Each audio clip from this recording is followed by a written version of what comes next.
Assalamualaikum warahmatullahi wabarakatuh. Waalaikumsalam warahmatullahi wabarakatuh. Selamat pagi anak-anak semuanya. Pagi, Pak. Bagaimana kabar kalian hari ini? Sehat dan baik-baik saja. Oke. Supaya lebih semangat lagi, nanti jika saya bicara selamat pagi, kalian jawab pagi luar biasa. Bisa kan? Pak. Bisa. Oke. Selamat pagi anak-anak semuanya. Pagi luar biasa. Kurang semangat lagi. Selamat pagi anak-anak semuanya. Pagi luar biasa. Oke. Sudah tahu mata pelajaran hari ini? Belum. Apa masih belum? Belum, Pak. Oke. Sebelum mengawali pelajaran hari ini, alangkah baiknya kita berdoa dulu. Oke. Sebelum mengawali pelajaran hari ini, marilah kita berdoa agar pelajaran hari ini lebih bermanfaat, bisa dimengerti oleh kalian semuanya. Doa dipersilahkan.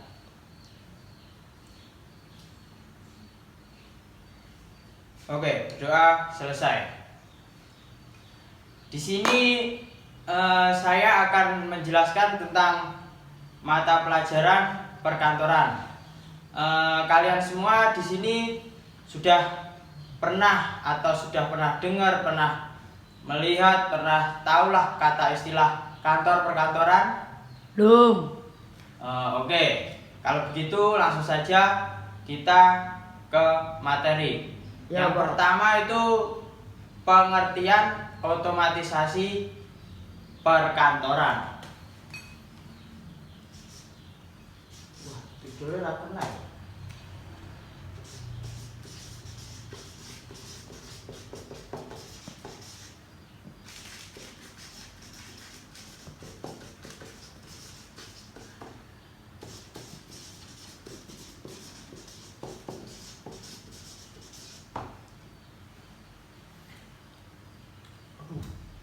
Oke, di sini ada yang sudah pernah tahu tentang pengertian otomatisasi perkantoran? Belum.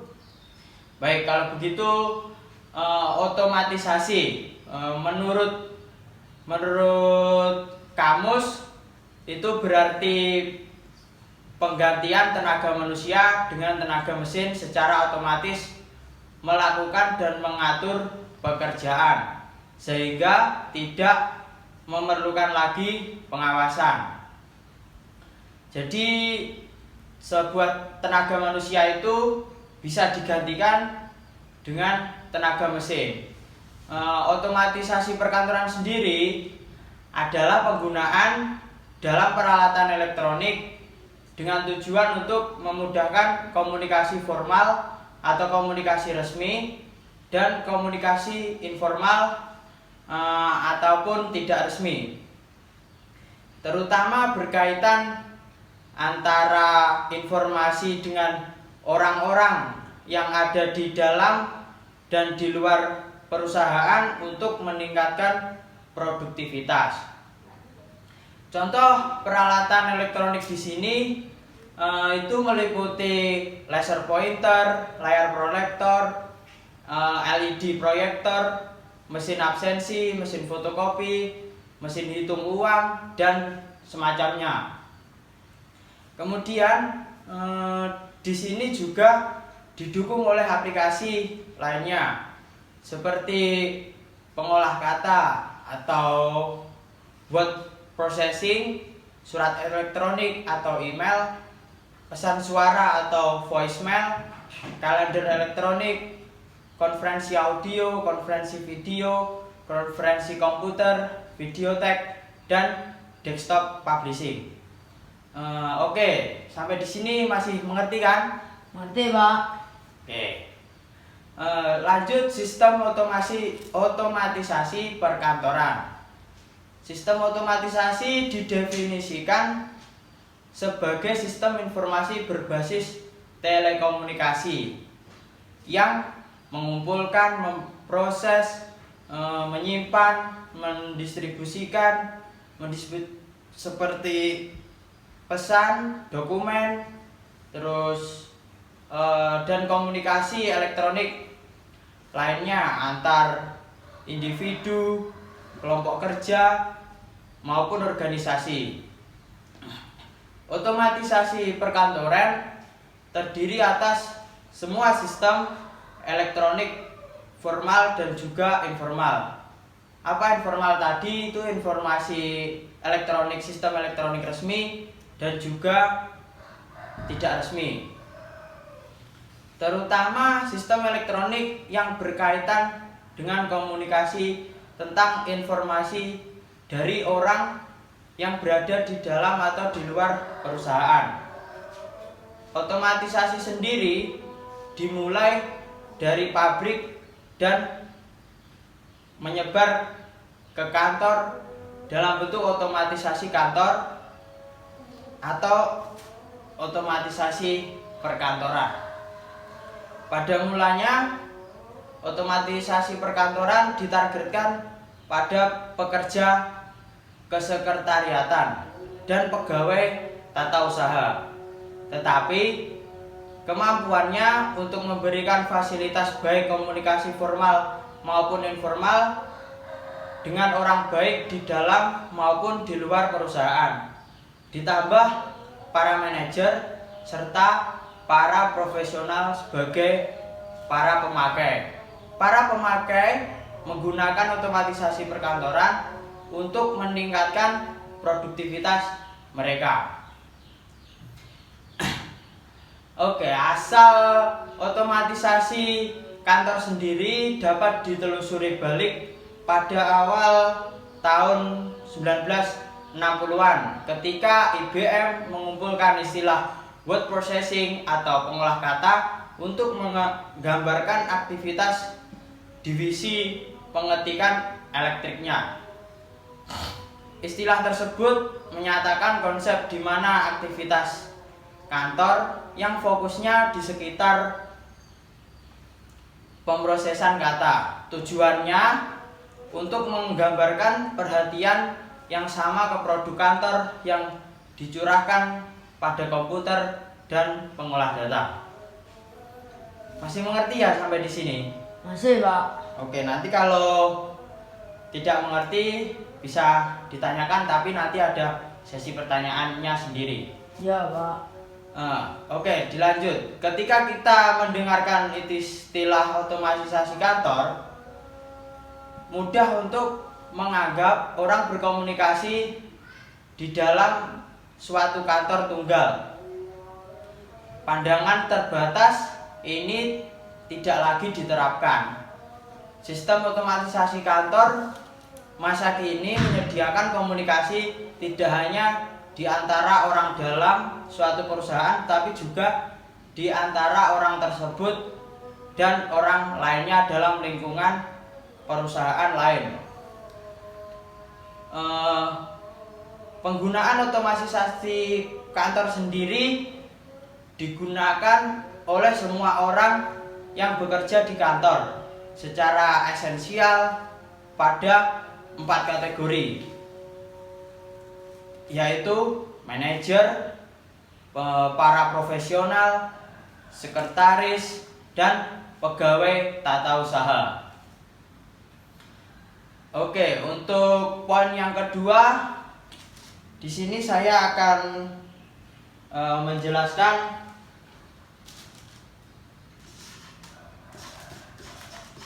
tujuan otomatisasi kantor.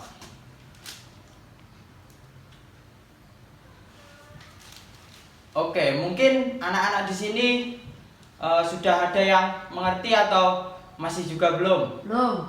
Oke, kalau begitu langsung saja tujuan otomatisasi perkantoran. Yang pertama, penggabungan dan penerapan teknologi. Terus yang kedua, memperbarui proses pelaksanaan pekerjaan di kantor. Yang ketiga, meningkatkan produktivitas dan efektivitas pekerjaan. Yang keempat, otomatisasi kantor memberikan kemampuan antar manajer untuk saling melakukan komunikasi dengan lebih baik dalam memecahkan suatu masalah. Kelima, peningkatan komunikasi dapat menghasilkan keputusan yang lebih baik dan lebih cepat. Ada juga tujuan spesifik dari otomatisasi perkantoran tersebut. Yang pertama itu penghasilan yang lebih tinggi dan penghindaran biaya.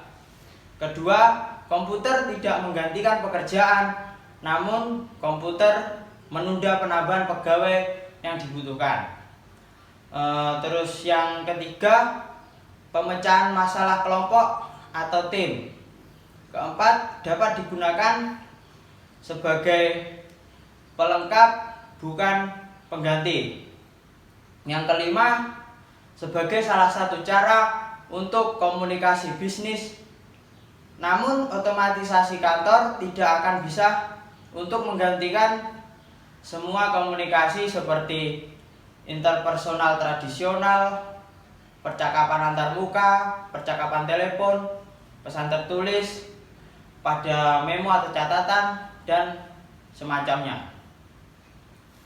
Oke, tadi kan menjelaskan tentang tujuan meningkatkan produktivitas dan efektivitas pekerjaan.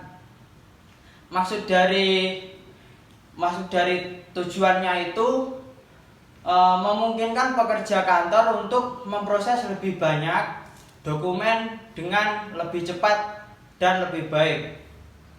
Otomatisasi kantor membuat hal tersebut lebih mudah bagi pekerja berpengetahuan untuk menyiapkan korespondensi keluar. Sebagai contoh, pekerja berpengetahuan untuk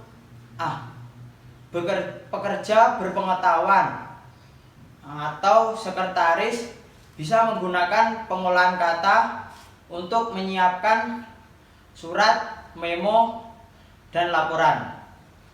Dibandingkan media transmisi dengan sistem komunikasi kantor manual, informasi otomatisasi kantor tiba lebih cepat dalam satu bentuk yang lebih baik, satu kemunculan yang lebih menarik.